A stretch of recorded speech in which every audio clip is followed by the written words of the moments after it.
그러므로 형제들아, 내가 하나님의 모든 자비하심으로 너희를 권하노니 너희 몸을 하나님이 기뻐하시는 거룩한 산 제물로 드리라. 이는 너희가 드릴 합당한 영적 예배니라. 너희는 이 세대를 본받지 말고 오직 마음을 새롭게 함으로 변화를 받아 하나님의 선하시고 기뻐하시고 온전하신 뜻이 무엇인지 분별하도록 하라. 이렇게 사도 바울이 우리에게 권면해 주고 있습니다. 이 세대를 본받지 말고 오직 마음을 새롭게 함으로 변화를 받아. 그렇습니다, 여러분. 예수 그리스도를 만나고 그분을 우리의 구주로 고백하게 되면 우리는 더 이상 이 세상을 본받을 수가 없습니다. 그리스도를 만난다는 것 그 자체가 우리의 마음과 생각이 새롭게 변화된다는 것을 말하는 것입니다.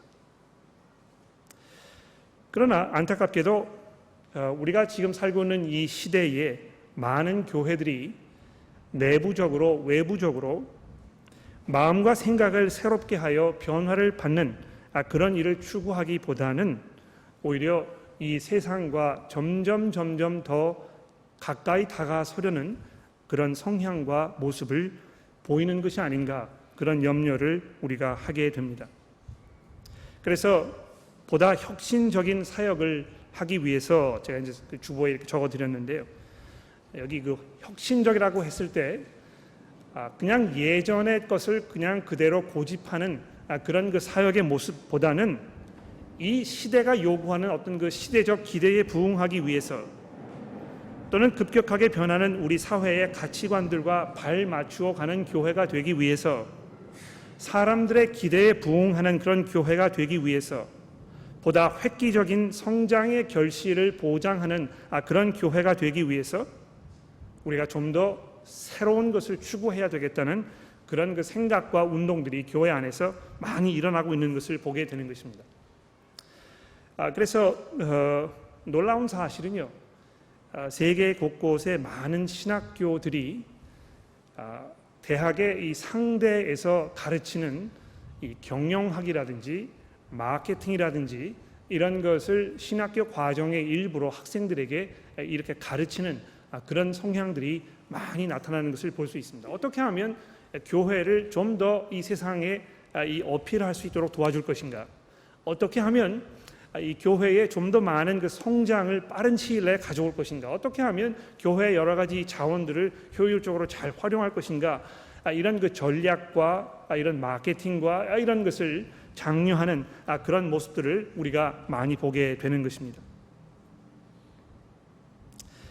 그러나 제가 처음 말씀드렸듯이 우리 그리스도인들에게 있어서 가장 중요한 것은 우리가 이 시대를 본받지 말고 오직 마음을 새롭게 함으로 변화를 받는 것입니다. 예수 그리스도의 복음을 듣고 그리스도를 구주로 고백한다는 것이 바로 그것을 말한다는 것이라면, 과연 사도 바울의 이러한 권면이 교회를 생각하는 여러분과 저에게 무엇을 요구하는지 우리가 깊이 생각해 보는 것은 정말 중요하고 필요한 그런 것이라고 확신하는 것입니다. 오늘 봉독된 로마서 16장 이 말씀을 보게 되면 사도 바울이 이 복음이라는 것, 복음 사역이라는 것에 대해서 어떤 생각을 가지고 있었고 이것을 어떻게 접근하였고 여러분과 저에게 무엇을 요구하고 있는지에 대해서 우리가 아주 분명하게 바라볼 수 있게 됩니다. 물론 사도 바울이 사역이라는 것에 대해서 가지고 있던 모든 그 생각들을 백과사전처럼 여기에 다 담아 있지는 않습니다만, 여기에서 몇 가지 중요한 그 포인트들을 우리가 찾아낼 수 있다는 것입니다. 무엇이 가장 두드러지게 나타나고 있는 것입니까? 바울에게 있어서 이 복음 사역이라는 것은 사람이었다는 것입니다. 이 본문에 보게 되면 제가 세어본 바로는 무려 27명이나 되는 사람들의 이름이 등장하고 있습니다. 오늘 아침에 성경 봉독하신 분 굉장히 수고를 많이 하셨을 거예요. 떠듬거리지 않도록 얼마나 이 준비를 많이 하셨겠습니까? 제가 9am 회중에 가서 설교를 하고 왔는데요. 우리 센트 토머스 교회에 계시는 나이 많으신 분들 이 이름을 다 읽으시는데 한 30분 정도는 걸린 것 같아요. 성경 봉독을 하는데 그런데 보십시오. 로마를 한 번도 방문한 적이 없는 이 사도 바울이 그 교회의 형편과 거기에 있던 사람들의 이름을 이렇게 꿰뚫고 있었다는 것입니다. 거기에서 무슨 우리처럼 이메일이 있거나 빨리 이렇게 이 통신 서로 이 의견을 교환할 수 있는 그런 수단이 있었던 것도 아닌데도 불구하고 사도 바울은 그 교회가 돌아가는 형편과 거기 있는 사람들의 이름을 이렇게 알고 있었다는 것이 얼마만큼 사도 바울이 사람을 중요하게 생각하고 있었는지 우리가 알 수 있는 것입니다. 본문을 살펴보게 되면 내가 사랑하는, 내 사랑하는 이런 표현이 반복적으로 등장하는 것을 우리가 볼 수 있습니다. 또 그 사랑은 이 깊이가 형식적이지 아니하고 진실되고 진지한 그런 사랑이었다는 것을 우리가 여러 군데에서 발견할 수 있지 않습니까? 특히 1절 말씀해 보십시오. 내가 겐그레아 사도행전 28장 18절에 등장하는 그런 곳인데요. 겐그레아 교회의 일꾼으로 있는 우리 자매 베베를 너희에게 추천하노니 너희는 주 안에서 성도들의 합당한 예절로 그를 영접하고 무엇이든지 그에게 소용되는 바를 도와줄지니 이는 그가 여러 사람과 나의 보호자가 되었음이라. 사도 바울이 이 로마 교회에 있는 사람들에게 편지를 하고 있습니다만 그냥 사도로서 그들을 바라보는 것이 아니고요.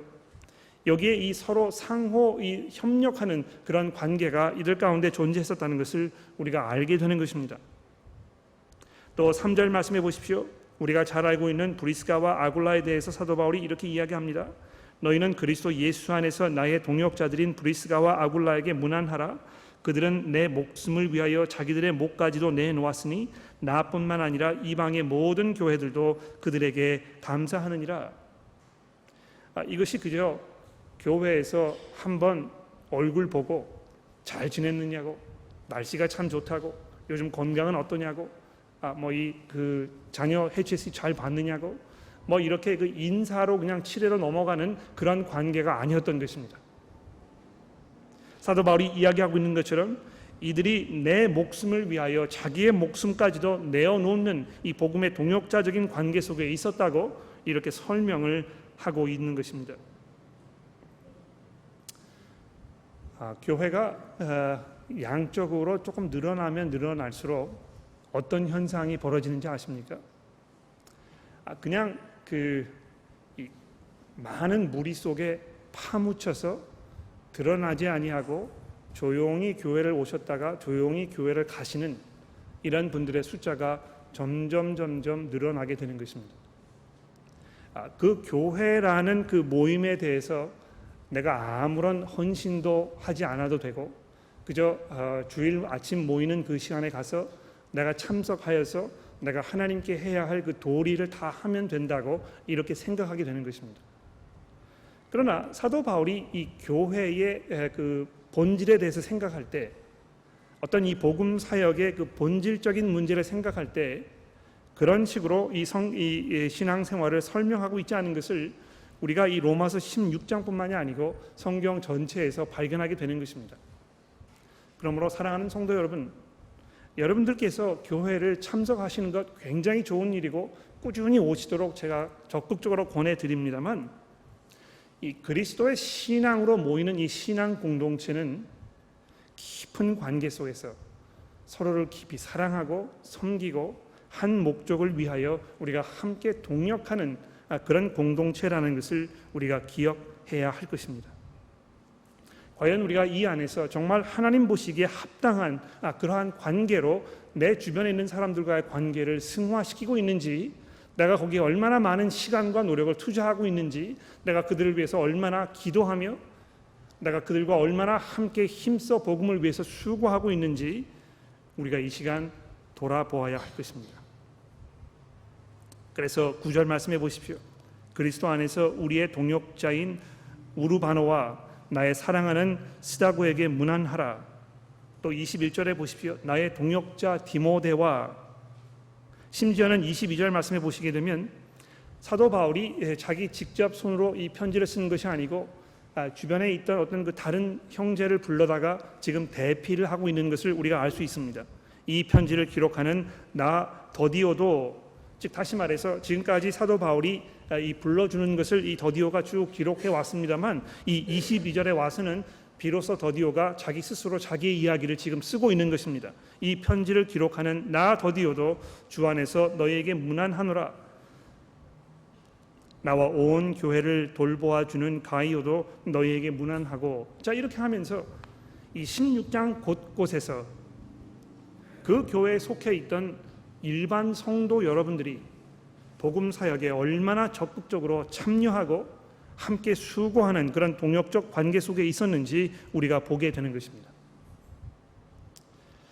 여러분, 이 사역이라는 것은 목회자만 하는 것이 아닙니다. 전도사님만 하시는 것이 아닙니다. 이 복음 사역이라는 것은 일반 성도들이 함께 하는 것입니다.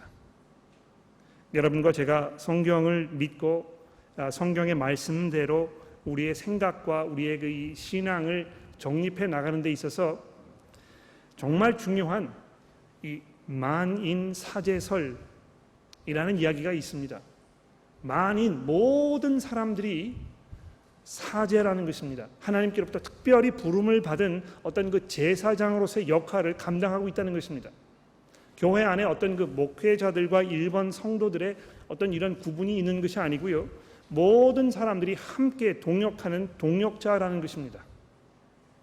어떤 면에서 안수를 받은 목사들은요, 그저 일반 성도들보다 시간적으로 이 복음 사역하는데 더 많은 시간과 노력을 투자할 수 있는 그런 차이점이 있는 사람이라고 보는 것이 훨씬 더 성경적이라고 저는 생각합니다. 우리가 그 목사님을 이제 잘 도와드려야 되겠다, 이런 표현을 우리가 가끔 듣게 됩니다. 그런데 여러분 그 이해하시는지 모르겠습니다만, 목사님을 잘 도와드려서 목회를 잘 하시도록 해야 되겠다 하는 그 표현 속에는 우리가 의도하지 않은 의미가 담겨 있습니다. 그러한 표현 속에는 기본적으로 목회는 목사가 하는 것이라는 그런 그 깊은 생각이 자리하고 있는 것입니다. 그러나 어떤 면에서 목사들은 교회의 성도들이 주체가 되어서 사역을 이끌어 나가는 데 있어서 옆에서 도우미 역할을 하는 것입니다. 이 교회는 성도 여러분들이 이끌어 나가시는 교회이고, 저는 하나님께서 여러분들에게 보조 역할을 할 수 있도록 여러분이 필요한 것들을 제가 옆에서 공급해드리고, 여러분에게 조언을 해드리고, 여러분을 준비시켜드리고 훈련시켜드리고 하는 이런 책임과 역할을 맡고 있는 사람이라는 것입니다. 그러나 기본적으로 교회에서 살림을 꾸려가고 복음 사역을 이끌어 나가는 그 역할은 바로 성도 여러분들께서 주관이 되어서 하셔야 할 그 일이라는 것을 우리가 알 수 있습니다. 로마 교회가 그렇게 했거든요. 여기에 있는 그 많은 성도들이 발벗고 나서서 자기의 사역을 감당하면서 복음 사역을 진전시켜 나가는 이런 모습을 우리가 보게 되는 것 아닙니까? 그래서 첫 번째로 사도 바울에게 있어서 이 사역이라는 것은 사람을 의미하였습니다. 그러나 동시에 본문의 말씀은 그렇다고 해서 사람이 중심이 되어 있는 사역은 아니었다는 것입니다. 16장 말씀을 우리가 읽어보게 되면 얼마나 사도 바울이 예수 그리스도 그분에게 헌신되어 있는 그런 사람이었는지 우리가 쉽게 발견할 수 있습니다. 여기 이 16장에 이 주 안에서, 그리스도 예수 안에서 이렇게 하는 표현이 몇 번이나 반복해서 등장하고 있는지 여러분 집에 돌아가서 한번 세어보십시오. 사도 바울의 이 생각에는 예수 그리스도라는 그분이 깊이 자리하고 있었고, 그분이 이 교회의 모든 사역을 주관하고 계시고, 교회에서 일어나는 모든 일들이 바로 그분을 위한 것이라는 것을 그 누구보다도 아주 분명하게 이해하고 있었던 것입니다. 그래서 오늘 16장 맨 마지막 부분 25절 말씀부터 보시게 되면 사도 바울이 이 복음의 핵심으로 서 계시는 예수 그리스도 그분을 어떻게 생각하고 있는지 우리에게 잘 정리하여 줍니다. 어떤 면에서 이 25절, 26절, 27절의 이 말씀은 로마서 전체에 대한 사도 바울의 아주 간결한 그 핵심적인 설명이라고, 요약이라고 말씀을 할 수 있겠는데 한번 읽어볼까요? 나의 복음과 예수 그리스도를 전파함은 영세 전부터 감추어졌다가 이제는 나타나신 바 되었으며 영원하신 하나님의 명을 따라 선지자들의 글로 말미암아 모든 민족이 믿어 순종하게 하시려고 알게 하신 바 그 신비의 계시를 따라 된 것이니 이 복음으로 너희를 능히 견고하게 하실 지혜로우신 하나님께 예수 그리스도로 말미암아 영광이 세세 무궁토록 있을지어다. 이렇게 되어 있습니다. 여기 나의 복음과 예수 그리스도에 대한 선포라고 이렇게 시작하는 부분을 보십시오. 로마서의 말씀은 복음에 관한 말씀이었습니다. 그 복음은 우리 인간들이 얼마나 행복해질 수 있고 우리가 얼마나 그 무한한 잠재력을 끌어낼 수 있는 그런 존재인가를 이야기하는 그런 것이 아니고요. 예수 그리스도 그분에 관한 선포라는 것입니다. 여러분과 제가 믿고 있는 이 복음의 핵심은 예수 그리스도 그분에 관한 것입니다. 그 그리스도에 관한 이 복음이 오랫동안 감추어져 있었다고 사도 바울이 이야기합니다. 하나님께서 그것을 환하게 드러내지 아니하시고 오랫동안 그저 희미하게만 보일 수 있도록 이렇게 해 놓으셨었는데 선지자들의 글로 말미암아 나의 복음 선포를 통해서 이제는 나타나게 하셨다고 되어 있습니다. 그리스도의 복음이 온 세상에 아주 선명하게, 아주 분명하게 이제 나타난 것입니다. 심지어 사도 바울이 어떻게 이야기하고 있느냐 하면 이제는 이 세상에서 내가 복음을 듣지 못하였다고 이야기할 수 있는 사람들이 한 사람도 없다고 이렇게 이야기합니다. 내가 이 땅 끝까지 복음을 선포한 것이라고 이야기하고 있는 것입니다. 그 복음은, 예수 그리스도에 관한 이 복음은 모든 민족들에게 주어진, 그들에게 나타나신 바 된 이러한 계시입니다. 유대인들에게도 이방인들에게도 공부를 잘하는 사람에게도 그렇지 않은 사람에게도 사회적으로 높은 지위를 가지고 있는 사람에게도 그렇지 않은 사람에게도 이민자에게도 또는 워킹 홀리데이로 오신 여러분들에게도 한국에 사는 사람이나 호주에 사는 모든 사람들에게 선포된 이 복음은 무엇을 요구하고 있는 복음입니까? 모든 민족이 믿어 순종케 하는 복음이라는 것입니다. 여러분, 교회를 나오셔서 복음을 들으시면 여러분의 삶 가운데 예수 그리스도께 내가 이제 순종해야 하겠다는 그런 마음과 생각의 변화가 일어나야 합니다. 혹시 이 자리에 앉아 계시는 여러분들 가운데 오랫동안 교회를 참석하셨지만 오랫동안 설교를 통해서 주변에 사랑하는 사람들의 이야기를 통해서 예수 그리스도께서 나의 죄를 위해서 돌아가시고 부활하셔서 온 세상의 주인이 되셨기 때문에 그분이 곧 나의 주인이시라는 이 복음의 설명을 여러분이 들으셨는데도 불구하고 거기에 대해서 순종하려는 마음이 없으시다면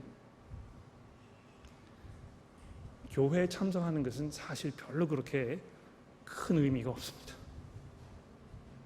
주일날 아침에 여러분들께서 여기 앉아 계시는 이 교회에 여러분의 그 이름이 올라가 있는 이런 것은 하나님의 그 생명책에 여러분이 이름이 기록되어 있는 것과는 별개의 문제라는 것입니다. 사도 바울이 복음을 선포할 때 무엇을 기대하였습니까?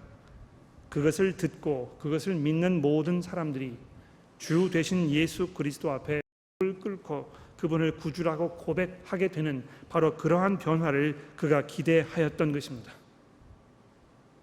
그래서 사도 바울이 사람을 정말 깊이 사랑하고 형제들 사이에 깊은 관계가 맺어지는 이런 일을 중요하게 생각했습니다만, 여러분 이 17절 말씀해 보십시오. 뭐라고 되어 있습니까? 사람을 사랑하고 깊은 관계를 맺는 것보다 더 중요한 이슈가 있었는데 그 무엇인지 아십니까?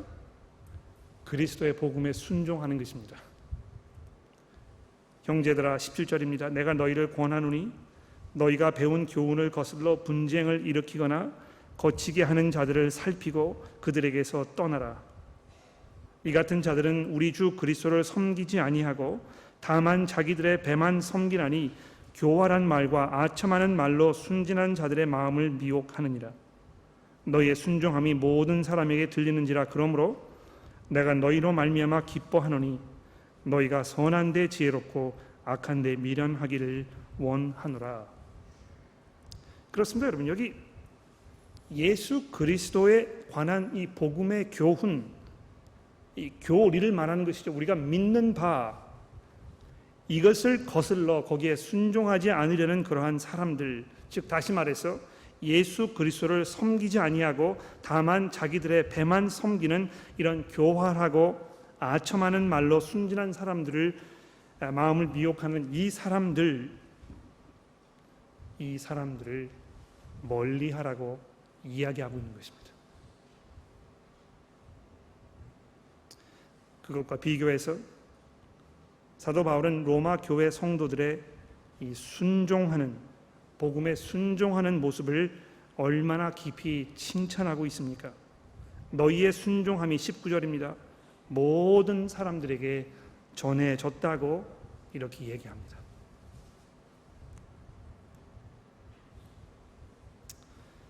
성도 여러분,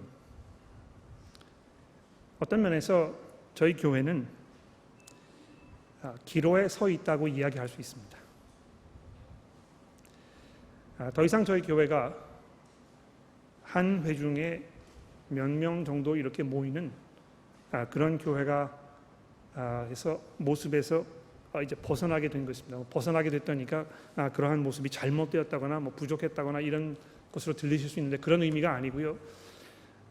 하나님께서 저희들에게 이 변화의 과정을 거쳐가게 하셔서 지금 우리 교회의 어떤 그 모습이나 사역이나 이런 것이 예전 같지 않아졌다는 것입니다.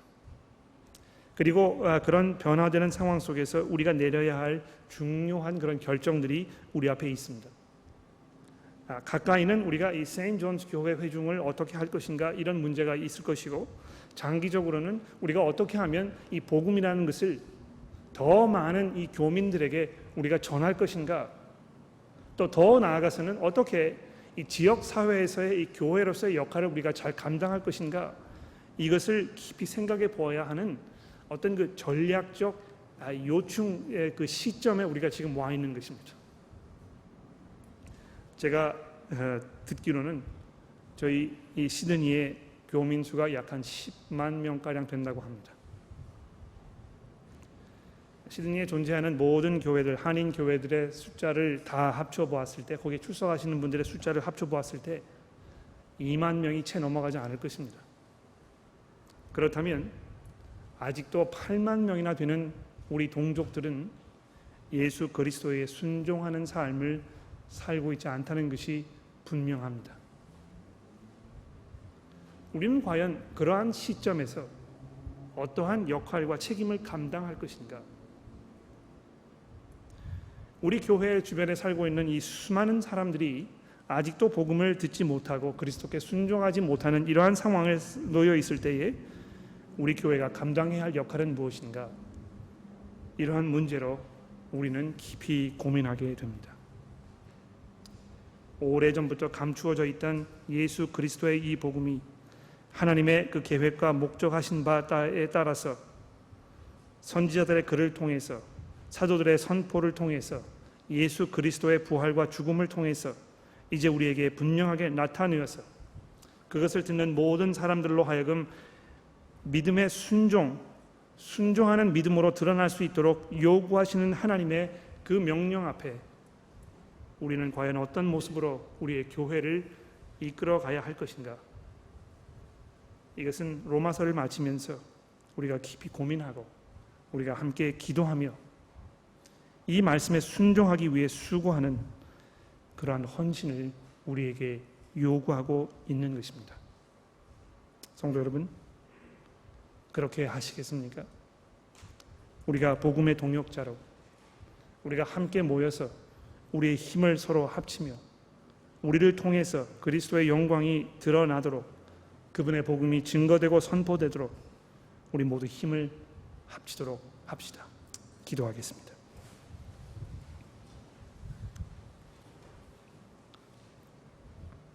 하나님 아버지, 우리가 아직 죄인 되었을 때에